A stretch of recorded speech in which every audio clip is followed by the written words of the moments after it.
Hi!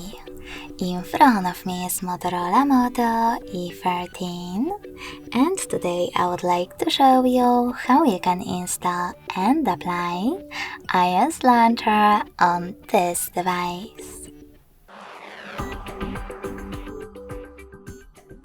First of all, you need to access Play Store and click on the search bar.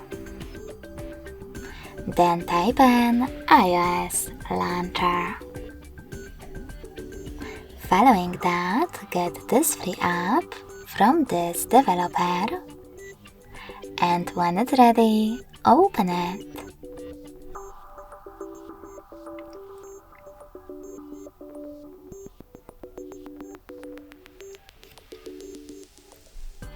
Now, in order to use iOS Launcher, click on while using the app and allow in the pop-ups.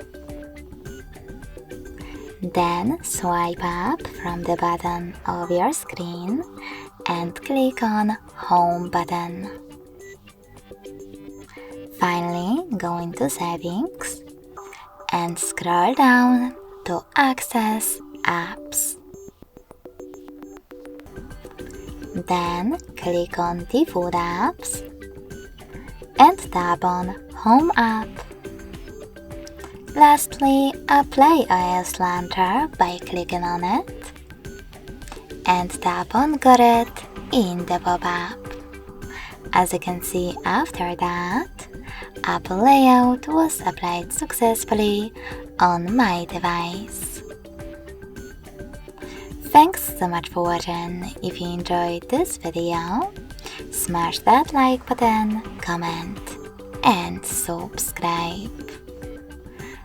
Bye!